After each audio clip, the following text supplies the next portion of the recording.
This is some of the research. You can see this is very typical. The mysterious onset of the younger Dryas.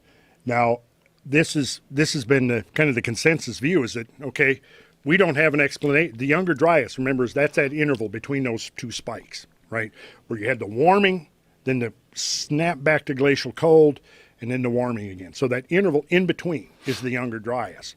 So here they're saying the mysterious onset of the younger Dryas, the 1,300-year-long younger Dryas cold reversal, and you notice the dates, 12,900 to 11,600. That means calendar years before present. So what they've done is they've calibrated this from radiocarbon dating, to which is not necessarily going to be the same as the actual calendar years. So those dates are very interesting. 11,600 years ago, you may recall from our last interview, is the date given by Plato for the subsidence of Atlantis. 11,000. I mean, he says that Atlantis subsided. Anybody can read this if they want to pick up Timaeus and Critias, the two dialogues that he describes Atlantis in. He gives that date, 9,000 years before this exile of Solon in Egypt, which took place in 600 BC, roughly. So 600 BC in roughly is 2,600 years ago. Add that to the 9,000 years, and there's your 11,600.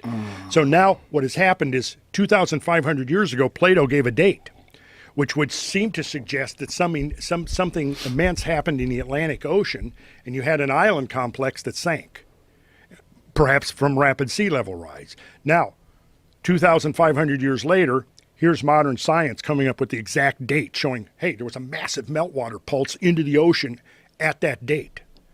Now, at this point, nobody within mainstream science is going, oh, well, see, he doesn't mention here, oh, that's the date given by Plato.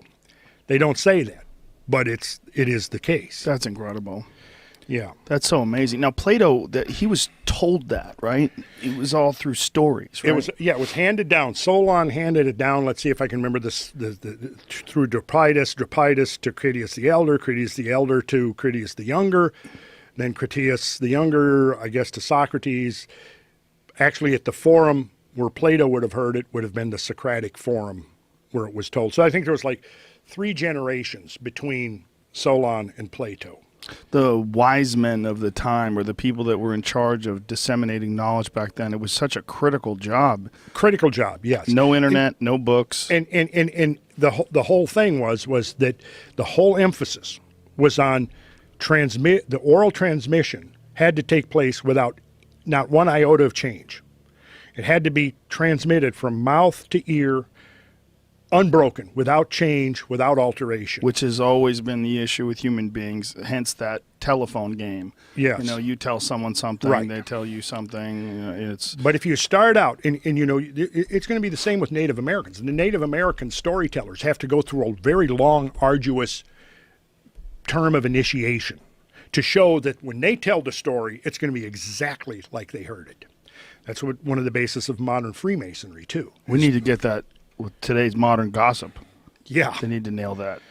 But let's just run through a quick succession here of some of the most recent research. Shock synthesized hexagonal diamonds in younger Dryas boundary sediments. Whoa. Now, these shock synthesized hexagonal diamonds only occur. There's no known natural process that will produce them except for the intense heat and pressures of a cosmic impact. Whoa. Okay. And what year was this study? Oh, this has been very recent. This is probably within the last 10 years. There was something since 2007. This is probably around 2011.